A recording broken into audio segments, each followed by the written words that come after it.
Hey Raider Nation, what's up? Jesse Merrick here coming in from Raiders HQ. Just got done with practice. We also got to go into the locker room and catch up with the guys for the first time. Now that it's week one, we'll be doing that each and every week, multiple times throughout the week. So obviously we get some good nuggets for you. Today we talked to Jakobi Meyers for the first time since the whole trade request.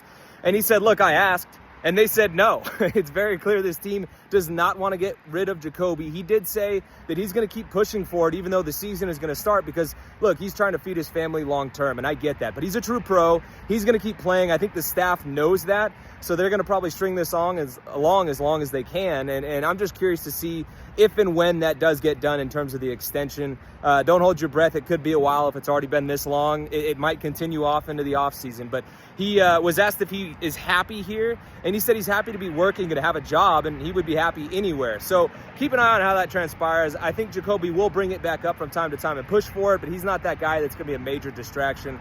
So just kind of follow along to see how all that goes. Also, caught up with a handful of other guys as well, like Kyu Blu Kelly, who's actually going to be starting at corner for them.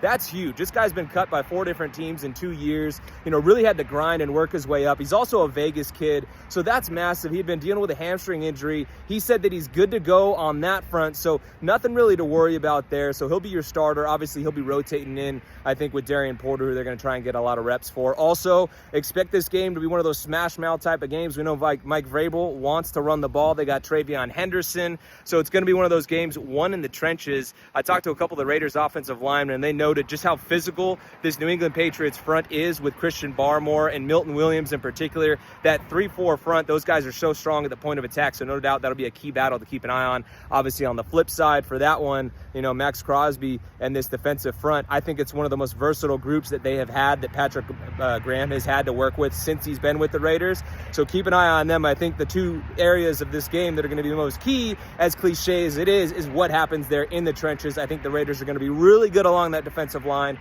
The big question is how much improved is the offensive line, and can they open those holes for Ashton Jeanty? Also, guys, keep an eye out for our next podcast dropping at 11 a.m. on Thursday. We caught up with JT the Brick. We've also got some Raiders picks for you. Some of the best bets of the weekend coming your way as well. It was a good one, so make sure you do tap in for that and subscribe to us on YouTube at Silver and Black Sports Network. We'll catch you later.